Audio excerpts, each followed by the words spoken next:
নমস্কার বন্ধুরা, লক্ষ্মী কুটিরের রান্নাঘরের পক্ষ থেকে সবাইকে অনেক অনেক স্বাগত। আজকে ঢ্যাঁড়স পোস্ত করব। কড়াইটা কেটে গেছে, এবার ঢ্যাঁড়সগুলো দিয়ে দিলাম।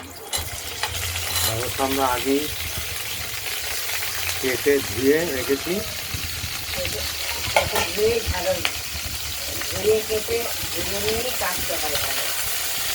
আমি তাই করি, সবাই তাই করে, নাহলে লোক বেরিয়ে যায়।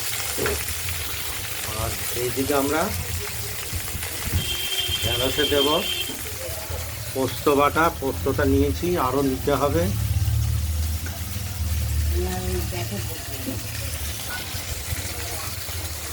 এখানে পরিমাণ মতো নুন দিয়ে দিলাম।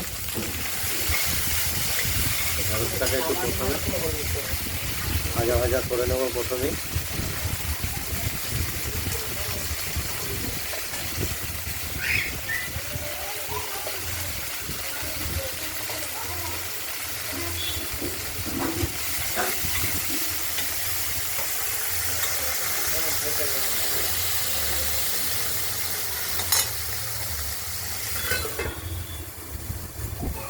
দেখতে থাকুন। ঢাকনা খুলে আরেকবার নেড়ে দিলাম।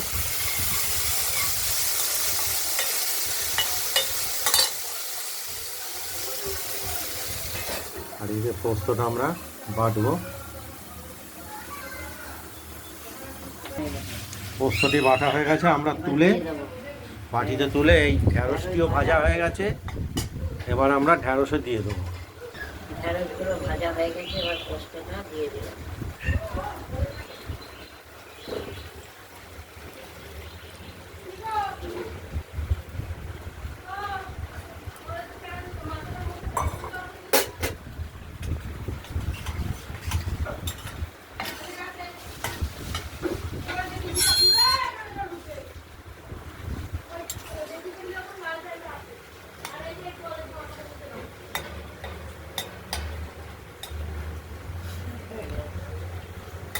পোস্তটি দিয়ে দিলাম। মিষ্টিও দিয়েছি। আর স্বাদের ব্যালেন্সের জন্য আমরা একটু মিষ্টিও দিয়ে দিয়েছি।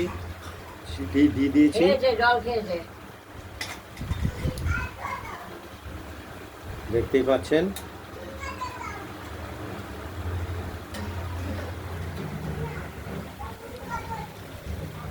ফুটে উঠবে। ঢ্যাঁড়সটা আগেই সেদ্ধ হয়ে গেছে, যদিও নরম হয়ে গেছে। এবার ঢাকা দিয়ে দিলাম।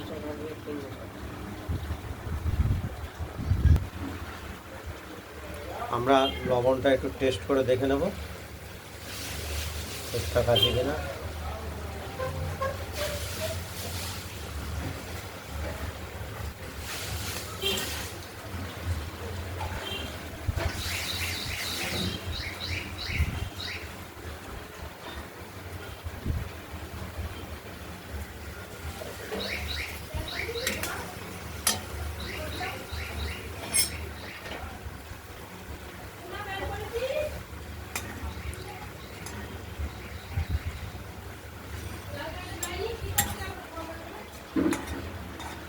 লবণ, মিষ্টি আর সেদ্ধটা হয়ে গেলে আমাদের ঢ্যাঁড়স পোস্ত পাতুরি কমপ্লিট।